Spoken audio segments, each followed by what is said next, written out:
का हमारा विषय है अष्टांग योग। अष्टांग योग के अंतर्गत हम यम, नियम, आसन, प्राणायाम, प्रत्याहार, धारणा, ध्यान और समाधि, इन 8 अंगों की चर्चा करेंगे।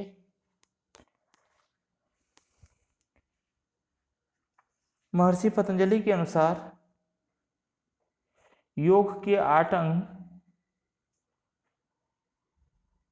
में से प्रारंभिक 5 अंग बहिरंग कहलाते हैं और पश्चात के 3 अंग अंतरंग कहलाते हैं।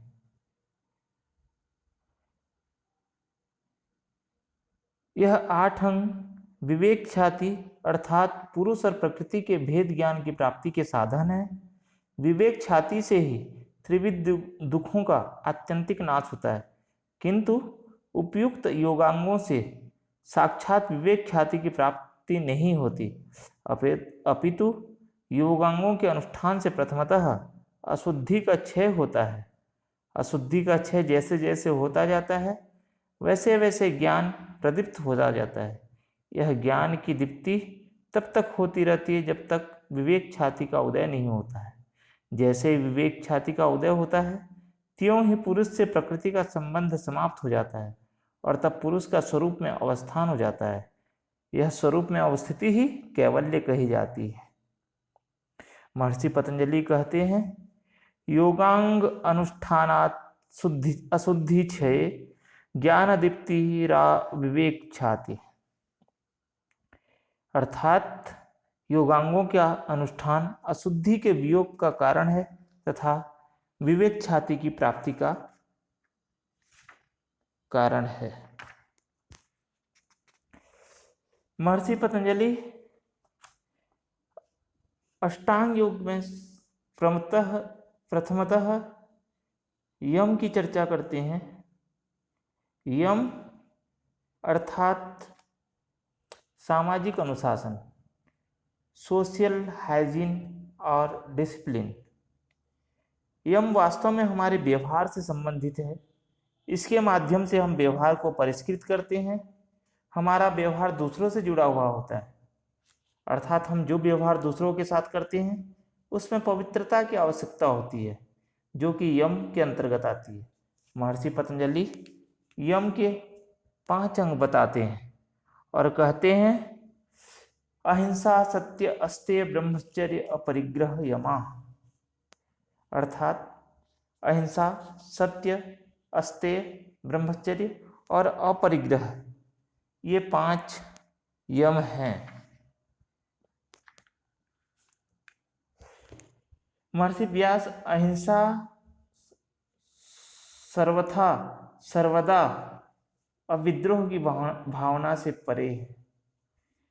स्वामी हरिहरानंद जी के अनुसार सत्यादि द्वारा लोभ, द्वेष आदि स्वार्थपरक वृत्तियां क्षीण होती रहती हैं, इसलिए अन्य सब यम तथा नियमों का अनुष्ठान हमारे व्यवहार को निर्मल करता है। विज्ञान भिक्षु कहते हैं, अहिंसा, सत्य, अस्तेय, ब्रह्मचर्य और अपरिग्रह, ये संक्षेप में मनुष्यों को शुद्धि प्रदान करने वाले यम कहे गए। अहिंसा का सामान्य अर्थ हिंसा न करना, अर्थात प्राणी को मन, वचन, कर्म से पीड़ा न पहुंचाना अहिंसा है।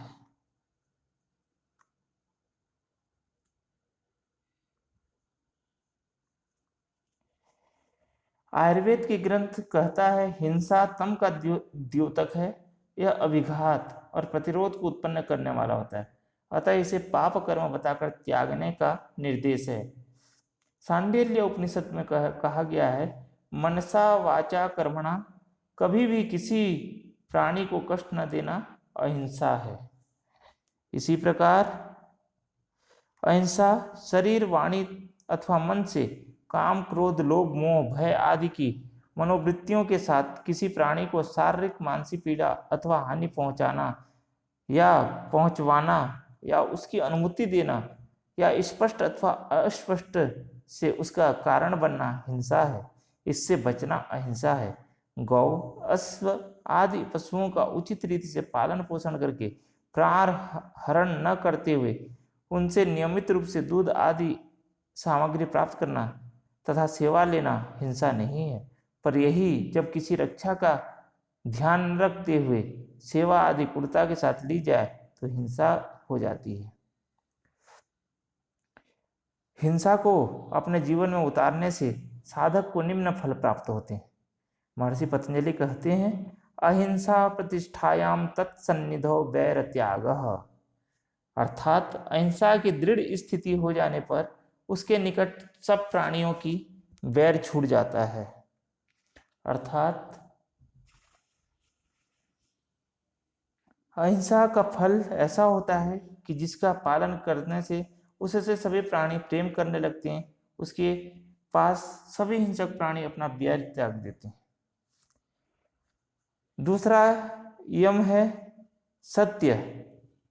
सत्य अर्थात वस्तु का यथार्थ ज्ञान ही सत्य है। उसको शरीर से काम में लाना शरीर का सत्य है, वाणी से कहना वाणी का सत्य है और विचार में लाना मन का सत्य है। जो जिस प्रकार जिसके लिए जैसा यथार्थ रूप से करना चाहिए वही सत्य है, अर्थात कर्तव्य ही सत्य है। अहिंसा तीनों कालों में सत्य है। इस कारण यथार्थ रूप से यथार्थ ज्ञान से अहिंसा के लिए जो कुछ किया जाए वह सत्य है। सत्यम ब्रुवात प्रियम ब्रुयात ब्रुयात सत्यम प्रियम। सत्य बोलें प्रिय बोलें, वह सत्य न बोलें जो अप्रिय हो, अर्थात सत्य को मीठा करके बोले, कटु कभी न बोलें। महर्षि पतंजलि कहते हैं कि अगर सत्य का पालन हम करें तो क्या होगा, तो कहते हैं सत्य प्रतिष्ठायाम क्रिया फल श्रेयत्वम, अर्थात जब सत्य प्रतिष्ठित हो जाता है, सत्य को पालन करते करते हम उसके चरम तक पहुंच जाते हैं, तब सत्य में दृढ़ स्थिति हो जाने पर क्रिया फल का आश्रय बनती है। अर्थात जो हम बोलते हैं वही क्रिया रूप में परिणित हो जाती है। सत्य निष्ठा की वाणी से जो बात निश्चित होती है वही क्रिया रूप में परिणित हो जाती है। अगला यम अस्तेय। अस्तेय अर्थात अन्यायपूर्वक किसी के धन द्रव्य अथवा अधिकार आदि का हरण करना स्तेय है। राजा का प्रजा के नागरिक अधिकार दबाना, ऊंचे वर्ण वालों या धनपतियों का नीचे वर्ण वाले निर्धनों को सामाजिक और धार्मिक अधिकारों का छीनना स्तेय है। इस प्रकार किसी वस्तु को प्राप्त करने का मूल कारण लोभ और राग है। इस हेतु योगी का किसी वस्तु में राग होना ही स्तेय है। समझना चाहिए इसका त्यागना अस्तेय है। अस्तेय सत्य का ही रूपांतर है। केवल छिपकर किसी भी वस्तु अथवा धन का हरण करना ही स्तेय नहीं, जैसा कि साधारण मनुष्य समझते हैं। महर्षि पतंजलि कहते हैं कि किसी भी दूसरे वस्तु का लोभ मोह पूर्वक लेना स्तेय है, अतः अस्तेय का पालन करना चाहिए। अस्तेय के फल के बारे में महर्षि पतंजलि कहते हैं, अस्तेय प्रतिष्ठायाम सर्वरत्नोपस्थानम। अस्तेय की दृढ़ स्थिति हो जाने पर योगी के लिए सब रत्न उपस्थित हो जाते हैं। स्वामी हरिहरानंद कहते हैं, अस्तेय की प्रतिष्ठा द्वारा साधक का ऐसा निष्प्रिय भाव मुखादि से विकीर्ण होता है कि उसको देखने से प्राणी उन्हें अति मात्र विश्वास योग्य मानते हैं।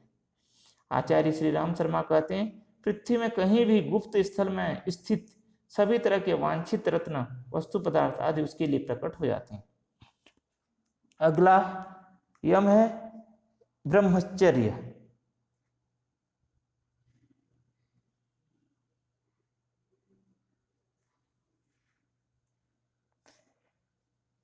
अगला यम है ब्रह्मचर्य।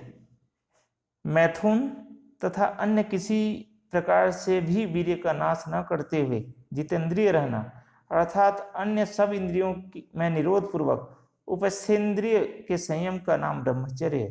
पूर्ण तथा ब्रह्मचर्य का पालन वही कर सकता है जो ब्रह्मचर्य के नाश करने वाले पदार्थों के भक्षण तथा काम उद्दीपक दृश्यों के देखने और इस प्रकार की वार्ताओं के सुनने तथा ऐसे विचारों को मन में लाने से बचता रहे। ब्रह्मचर्य शब्द ब्रह्म और चर्या से बना है, जिसका सामान्य अर्थ ब्रह्म में रमण करना। चूंकि आत्मसत्ता परमात्मा सत्ता का एक अंश है, अतः सामान्यतः आत्मसत्ता में रमण करना ही ब्रह्मचर्य है। शारीरिक दृष्टि से ब्रह्मचर्य को तब कहा गया है क्योंकि तप का अर्थ मल का निष्कासन करना है और ब्रह्मचर्य अर्थात इंद्रिय संयम है। महर्षि व्यास कहते हैं गुप्तेंद्रिय और उपस्थ को संयम करना ब्रह्मचर्य है। महर्षि पतंजलि ब्रह्मचर्य का फल बताते हुए कहते हैं ब्रह्मचर्य प्रतिष्ठायाम वीर्य लाभ, अर्थात ब्रह्मचर्य की प्रतिष्ठा होने पर वीर्य लाभ होता है, बल का वर्धन होता है। आचार्य श्री राम शर्मा कहते हैं ब्रह्मचर्य बल द्वारा ही वह अपने योग्य अनुकूल मार्ग को बिना किसी अवरोध के प्राप्त कर सकता है। अगला यम है अपरिग्रह। धन, संपत्ति, योग सामग्री अथवा अन्य वस्तुओं को अपनी आवश्यकता से अधिक केवल अपने ही भोग के लिए स्वार्थ दृष्टि से संचय या इकट्ठा करना परिग्रह है। आवश्यक वह वस्तु है जिसके बिना अभ्यास तथा धार्मिक कार्य निर्विघ्नता पूर्वक न चल सके, अर्थात जो आध्यात्मिक उन्नति अथवा धार्मिक कार्यों में साधारण रूप से आवश्यक हो, किंतु ऐसे वस्तुओं का संग्रह भी बिना किसी प्रकार की आसक्ति या लगाव के होना चाहिए, अन्यथा वह भी परिग्रह ही समझा जाएगा। इसी प्रकार महर्षि पतंजलि कहते हैं कि अगर अपरिग्रह का हम पालन करते हैं तो क्या होता है? अपरिग्रह स्थैर्य जन्म कथांत संबोध। अपरिग्रह के पालन से, धैर्य से जन्म कथांत का ज्ञान हो जाता है। जाति, देश,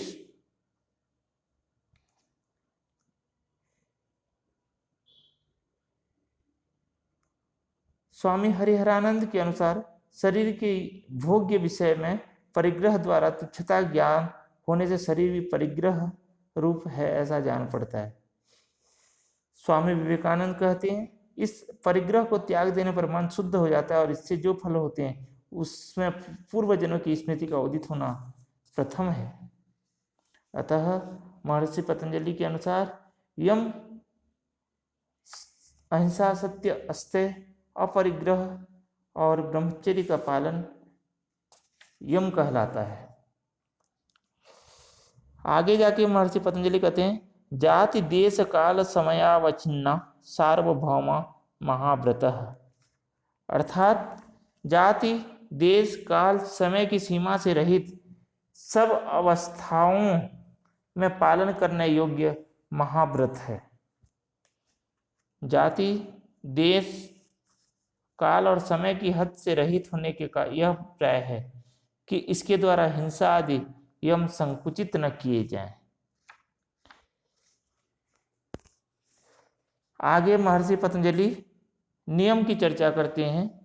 नियम कौन कौन से हैं? तो महर्षि पतंजलि कहते हैं शौच, संतोष, तपः, स्वाध्याय, ईश्वर प्रणिधानानि नियमा, अर्थात शौच, संतोष, तप, स्वाध्याय तथा ईश्वर प्रणिधान, ये 5 नियम हैं। विज्ञान भिक्षु कहते हैं तप, स्वाध्याय, संतोष, पवित्रता तथा ईश्वर पूजन ये संक्षेप से योग की सिद्धियों को प्रदान करने वाले नियम कह गए हैं। शौच के अंतर्गत सबसे पहले नियम के अंतर्गत सबसे पहले शौच को स्पष्ट करते हैं। शौच अर्थात पवित्रता के जो परिणाम प्राप्त होते हैं उसे महर्षि पतंजलि कहते हैं कि शौच 2 प्रकार के होते हैं, एक तो शारीरिक शौच, दूसरा है मानसिक शौच। शारीरिक शौच के अंतर्गत हमारे जितने भी अंग प्रत्यंग हैं उनका साफ सफाई, किसी भी तरह के मल का न होना, जल, मृतक आदि के द्वारा शरीर, वस्त्र, मकान आदि के मल को दूर करना बाहर की शुद्धि है। इसके सिवा अपने वर्णाश्रम और योग्यता के अनुसार न्यायपूर्वक धन को और शरीर निर्वाह के लिए आवश्यक अन्न आदि पवित्र वस्तुओं को प्राप्त करके उनके द्वारा शास्त्रानुकूल शुद्ध भोजन आदि करना तथा उसके सबके साथ यथायोग्य पवित्र बर्ताव करना, यह भी बाहरी शुद्धि के अंतर्गत। जप, तप और शुद्ध विचारों के द्वारा एवं मैत्री आदि की भावना के से अंतःकरण, राग, द्वेष आदि मलों का नाश करना भीतरी स्वच्छता है। जब शौच सिद्ध हो जाता है तो महर्षि पतंजलि इसके फल की चर्चा करते हुए कहते हैं शौचात स्वांग जुगुप्सा पर संसर्गई, शौच का या पवित्रता का पालन करने से अपने अंगों में वैराग्य और दूसरों से संसर्ग न करने की इच्छा प्रकट होती है। अर्थात पवित्रता जब बाह्य रूप से प्रतिष्ठित होती है तो मन से अपने अंगों से ही घृणा होती है। महर्षि व्यास कहते हैं, अपने शरीर में जुगुप्सा या घृणा होने से शौच आचरणशील योगी काय दोषदर्शी और शरीर में प्रतिशून्य होते हैं। अगला, शौच का अभ्यंतर जो फल है, सत्व शुद्धि सौमनस्य एकाग्रे इंद्रिय जयात आत्मदर्शन योगत्वानि च। चित्त की शुद्धि, मन की स्वच्छता, एकाग्रता, इंद्रियों का वश में होना और आत्मदर्शन की योग्यता, ये पांचों मानसिक शुद्ध या अभ्यंतर शुद्धि के फल कहे गए हैं। अगला नियम है संतोष। संतोष क्या है? कहा गया संतोषी सदा सुखी। कर्तव्य कर्म का पालन करते हुए उसका जो कुछ परिणाम हो तथा प्रारब्ध के अनुसार अपने आप जो कुछ भी प्राप्त हो एवं जिस अवस्था और परिस्थिति में रहने का संयोग प्राप्त हो जाए उसी में संतुष्ट रहना और किसी प्रकार की कामना या तृष्णा न करना संतोष है। संतोष जब प्रतिष्ठित हो जाता है तब महर्षि पतंजलि कहते हैं, संतोषाद अनुत्तम सुख लाभ। अर्थात संतोष से जिससे श्रेष्ठ अन्य कोई सुख नहीं है, ऐसे उस श्रेष्ठतम सुख का लाभ प्राप्त होता है। महर्षि व्यास कहते हैं, इह लोक में काम्य वस्तु का जो उपभोग जनित सुख है अथवा स्वर्ग का जो महान सुख है वह तृष्णा क्षय जनित सुख के 16 भाग के एक भाग के समान भी नहीं है। संतोष एक ऐसा सुख है जो स्वयं के पास किसी भी प्रकार का साधन न होने पर भी प्राप्त किया जा सकता है, जो कि जीवन में सभी प्रकार के सुख के लिए आवश्यक है। अगला, महर्षि पतंजलि नियम कहते हैं तप। तप के लिए कहा गया है तपोद्वंद सहनम। अर्थात महर्षि पतंजलि ने कहा कि तप का सामान्य अर्थ स्वयं को गलाना, जिसमें शरीर, प्राण, इंद्रियों और मन को उचित रीति और अभ्यास से वशीकृत किया जा सके। इस प्रकार तप का सामान्य अर्थ कष्ट सहना, गर्मी, ठंडी आदि द्वंद्वों को सहना। इससे समस्त शक्तियां सतेज होती है, तप से समस्त सिद्धियों की प्राप्ति होती है। महर्षि पतंजलि कहते हैं कि तप से क्या होता है, तो काय इंद्रिय सिद्धि शुद्धि क्षयात तपसा। काय अर्थात शरीर और इंद्रिय की जो अशुद्धि है उनका क्षय होता है तप के माध्यम से। अगला नियम है स्वाध्याय। नियम पूर्वक धर्म ग्रंथों का अध्ययन करना ही स्वाध्याय है, जो कि स्वयं के परिष्कार व आत्म उत्थान के लिए आवश्यक है। महर्षि व्यास कहते हैं, प्रणवादि पवित्र मंत्रों का जप अथवा मोक्ष शास्त्र अध्ययन स्वाध्याय है। स्वाध्याय के माध्यम से हम हमारे ज्ञान का विस्तार होता है, जिससे कि हमारी बोध क्षमता परिष्कृत एवं विकसित होती है और हम अपने स्वरूप को जानने के लिए आगे बढ़ते हैं। महर्षि पतंजलि कहते हैं कि स्वाध्याय जब सिद्ध होता है तब स्वाध्यादि देवता संप्रयोग, देवताओं का संप्रयोग मतलब उनका दर्शन होता है, जो हमें योग के मार्ग में अभिप्रेरित करते हैं। अगला नियम है ईश्वर प्रणिधान। प्रणिधान का अर्थ है धारण करना, स्थापित करना। ईश्वर प्रणिधान अर्थात ईश्वर को धारण करना, ईश्वर को स्थापित करना। प्रणिपात का अर्थ है कि विनम्र भाव से ईश्वर से प्रार्थना करना। इसे निम्न रूप से परिभाषित किया गया है। महर्षि व्यास, ईश्वर प्रणिधान परम गुरु ईश्वर को सर्व कर्म का अर्पण है। ईश्वर प्रणिधान नियम का अंतिम अंग है, इसलिए सबसे महत्वपूर्ण है, क्योंकि अन्य की अपेक्षा मात्र इसके द्वारा ही समाधि की सिद्धि होती है। महर्षि पतंजलि इसीलिए कहते हैं समाधि सिद्धि ईश्वर प्रणिधानात्, अर्थात ईश्वर प्रणिधान से समाधि की सिद्धि होती है। इस प्रकार महर्षि पतंजलि 5 प्रकार के नियमों की चर्चा करते हैं, जो कि व्यवहारिक और व्यक्तिगत अनुशासन है, पर्सनल हाइजीन है, पर्सनल डिसिप्लिन है, जिसको अपनाकर हम अपने स्व को विकसित कर सकते हैं। आगे महर्षि पतंजलि कहते हैं कि अगर यम नियम के पालन में कोई बाधा उत्पन्न हो तो उस बाधा को हटाने के लिए महर्षि पतंजलि एक महत्वपूर्ण उपाय बताते हैं और कहते हैं वितर्क बाधने प्रतिपक्ष भावनम। जब भी वितर्क अर्थात यम नियम के विरोधी हिंसादि भाव आए और यम नियम के बाधा में पालन में बाधा पहुंचाए, तब उसके प्रतिपक्ष विचारों का बार बार चिंतन करना चाहिए।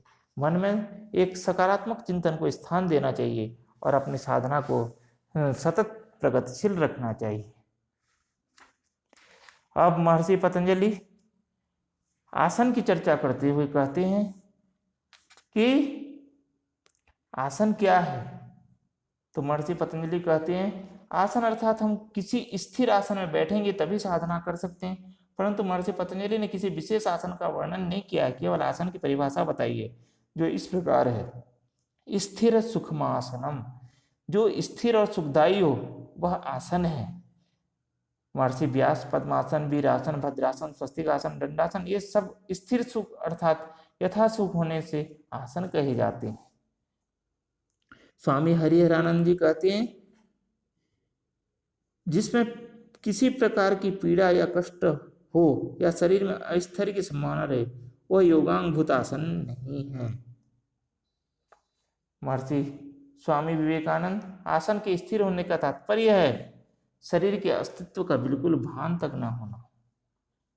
इस प्रकार आसनों की चर्चा करते हुए महर्षि पतंजलि आसनों के बारे में बताते हैं कि अगर आसन सिद्ध हो गया ये कैसा पता चलेगा, तो उसके लक्षण क्या हैं। तो महर्षि पतंजलि आसन के स्वरूप को स्पष्ट करते हुए कहते हैं प्रयत्न शैथिल्य अनंत समापतिभ्याम, प्रयत्न की शिथिलता से तथा अनंत में मन लगाने से आसन सिद्ध होता है, अर्थात प्रयत्नों परम से आसन सिद्ध होती है। महर्षि हरिहरानंद आसन सिद्धि अर्थात शरीर की सम्यक स्थिरता तथा सुखपूर्वक प्रयत्न शैथिल्य और अनंत समापत्ति द्वारा होता है। आगे महर्षि पतंजलि कहते हैं कि आसन सिद्ध हो जाता है तो क्या होता है, तो ततो द्वंद्वानभिघातः, उस आसन की सिद्धि से सभी प्रकार के द्वंद्वों की समाप्ति हो जाती है। द्वंद्व अर्थात शीत उष्ण आदि कोई भी दुख व्यक्ति को साधक को नहीं सताता है। जब हम आसन सिद्ध कर लेंगे तो हमें सुख अशुभ, सुख दुख, गर्मी ठंडी आदि भाव नहीं सताएंगे। हम बोध शून्य हो जाते हैं क्योंकि पीड़ा एक चंचलता ही है और आसन सिद्धि तो चंचलता की समाप्ति होने पर ही हो सकती है। अतः हमें यह चंचलता रूपी पीड़ा का ध्यान नहीं होता, हम किसी भी परिस्थिति में सुख व शांत रहते हैं। अगला महर्षि पतंजलि प्राणायाम की चर्चा करते हैं। प्राणायाम दो शब्दों से बना है, प्राण और आयाम। प्राण अर्थात जीवनी शक्ति, आयाम अर्थात विस्तार। जीवनी शक्ति का विस्तार, नियमन या नियंत्रण ही प्राणायाम है। महर्षि पतंजलि कहते हैं तस्मिन् सति श्वास प्रश्वासयोर गति विच्छेदः प्राणायामः, उस आसन की सिद्धि होने के बाद श्वास और प्रश्वास की गति का रुक जाना ही प्राणायाम है। अर्थात प्राणवायु का शरीर में प्रविष्ट होना श्वास है और बाहर निकलना प्रश्वास है। इन दोनों की गति का रुकना अर्थात प्राणवायु की गमनागमन क्रिया का बंद हो जाना ही प्राणायाम का सामान्य लक्षण है। स्वामी हरिहरानंद के अनुसार श्वास गति तथा प्रश्वास गति का रोध करना ही प्राणायाम है।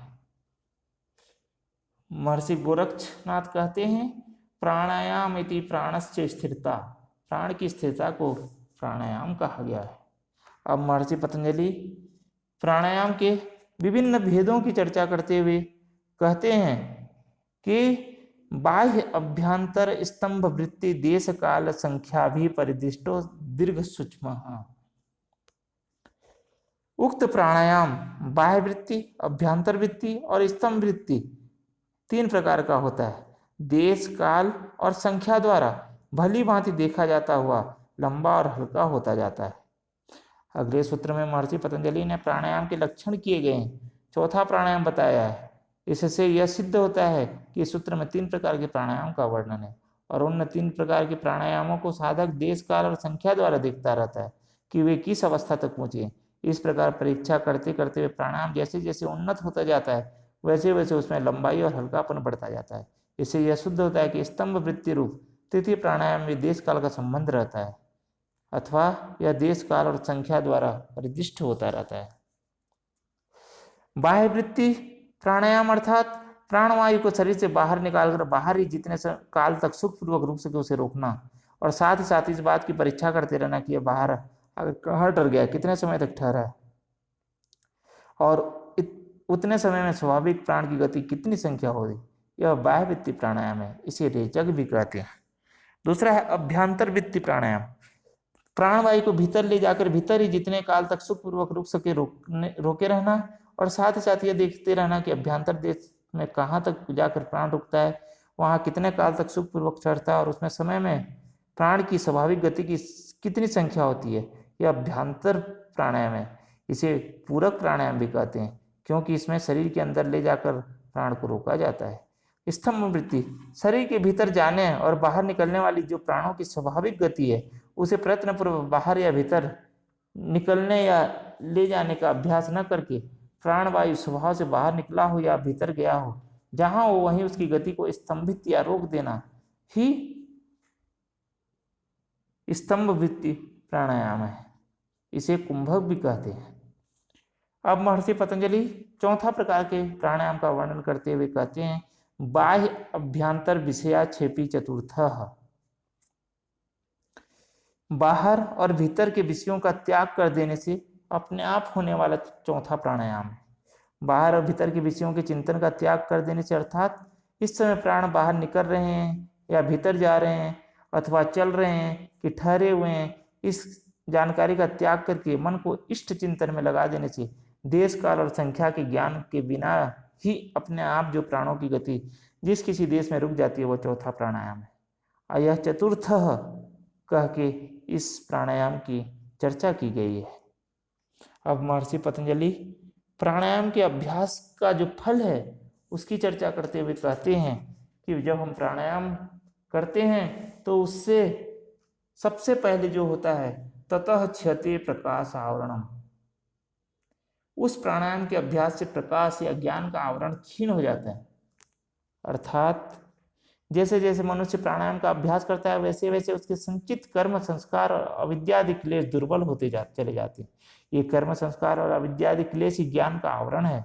इस पर्दे के कारण ही मनुष्य का ज्ञान ढका रहता है, अतः वह मोहित होता रहता है। जब यह पर्दा दुर्बल होते होते सर्वथा क्षीण हो जाता है तब साधक का ज्ञान सूर्य की भांति प्रकाशित होता है। और दूसरा फल महर्षि पतंजलि बताते हुए कहते हैं धारणा सूच योग्यता मनसा, तथा धारणाओं में मन की योग्यता हो जाती है। अर्थात प्राणायाम के अभ्यास से मन में धारणा अर्थात एकाग्रता करने की योग्यता आ जाती है। वह जहाँ चाहे मन को अनायास ही स्थिर कर सकता है। इस प्रकार महर्षि पतंजलि आसन की स्थिर होने के बाद प्राणायाम की चर्चा करते हुए प्राणायाम की विधि विभेद और उसके फल की चर्चा करते हैं। अगला महर्षि पतंजलि प्रत्याहार की चर्चा करते हैं और कहते हैं स्विषया संप्रयोगे चित्त स्वरूपानुकार इव इंद्रियाणाम प्रत्याहार। अपने विषयों से संबंध रहित होने पर इंद्रियों का चित्त के स्वरूप में तदाकार सा हो जाना प्रत्याहार है। प्राणायाम का अभ्यास करते करते मन और इंद्रियां शुद्ध हो जाती हैं। उसके बाद इंद्रियों की बाह्य वृत्ति को सब ओर से समेटकर मन में विलीन करने की अभ्यास का नाम प्रत्याहार है। जब साधना काल में साधक इंद्रियों के विषयों का त्याग करके चित्त को अपने ध्येय में लगाता है उस समय जो इंद्रियों का विषयों की ओर न जाकर चित्त में विलीन सा हो जाना है तो यह प्रत्याहार सिद्धि होने की पहचान है। यदि उस समय इंद्रियां पहले के अभ्यास से इसके सामने बाह्य विषयों का चित्र उपस्थित करती रहे तो समझना चाहिए प्रत्याहार नहीं हुआ। उपनिषदों में वाक शब्द से उपलक्षित इंद्रियों को मन में निरुद्ध करने की बात कहकर यही भाव दिखलाया गया है। अब प्रत्याहार का फल की चर्चा करते हुए महर्षि पतंजलि कहते हैं ततः परमावसेत इंद्रियाणाम, अर्थात उस प्रत्याहार से इंद्रियों की परम वश्यता प्राप्त होती है। प्रत्याहार सिद्ध हो जाने पर योगी की इंद्रियां उसके सर्वथा वश में हो जाती है, उनकी स्वतंत्रता सर्वथा अभाव हो जाता है। प्रत्याहार की सिद्धि हो जाने के बाद इंद्रिय विजय के लिए अन्य साधना की आवश्यकता नहीं रहती। अब महर्षि पतंजलि प्रत्याहार के बाद धारणा की चर्चा करते हैं। धारणा अर्थात एकाग्रता। महर्षि पतंजलि कहते हैं, देश बंध चित्तस्य धारणा, बाहर या भीतर शरीर के किसी एक देश में चित्त को ठहराना धारणा है। नाभि चक्र, हृदय कमल और शरीर के भीतर देश हैं, और आकाश या सूर्य, चंद्रमा आदि देवता या किसी भी मूर्ति तथा कोई भी पदार्थ बाहर के देश है, उनमें से किसी एक देश में चित्त की वृत्ति को लगाने का नाम धारणा है। आगे महर्षि पतंजलि ध्यान के स्वरूप का वर्णन करते हुए कहते हैं, तत्र प्रत्येकतानता ध्यानम, जहां चित्त को लगाया जाए उसी में वृत्ति का एक तार चलना ध्यान है। जिस ध्येय वस्तु में चित्त को लगाया जाए उसी में चित्त का एकाग्र हो जाना, अर्थात केवल ध्येय मात्र की ही एक ही तरह की वृत्ति का प्रवाह चलना, उसके बीच में किसी दूसरी वृत्ति का न उठना ध्यान है। अब महर्षि पतंजलि समाधि की चर्चा करते हुए कहते हैं, तदेवार्थ मात्र निर्भासम स्वरूप शून्यमेव समाधि। जब ध्यान में केवल ध्येय मात्र की ही प्रतीति होती है और चित्त का निस्वरूप शून्य सा हो जाता है, तब वही ध्यान ही समाधि हो जाता है। अर्थात ध्यान करते करते जब चित्त ध्येयाकार में परिणित हो जाता है, उसके अपने स्वरूप का स्वरूप अभाव सा हो जाता है, उसको ध्येय से भिन्न उपलब्धि नहीं होती, उस समय उस ध्यान का नाम ही समाधि हो जाता है। यह लक्षण निर्वितर्क समापत्ति के नाम से पहले पाद में वर्णन किया गया है। इस प्रकार महर्षि पतंजलि योग के 8 अंगों की चर्चा की। यम, नियम, आसन, प्राणायाम, प्रत्याहार, धारणा, ध्यान और समाधि, यही 8 अंग महर्षि पतंजलि कहते हैं कि अगर साधक इनका पालन करे तो सभी प्रकार के अशुद्धियों का नाश हो जाता है और ज्ञान का प्रकाश प्रस्फुटित होता है, जिससे विवेक ज्ञान उत्पन्न होता है। और जैसे ही विवेक ज्ञान उत्पन्न होता है तो पुरुष को अपने स्वरूप का भान हो जाता है, पुरुष और प्रकृति का भेद ज्ञान हो जाता है और साधक कैवल्य की अवस्था की ओर अग्रसर होता है। बहुत बहुत धन्यवाद।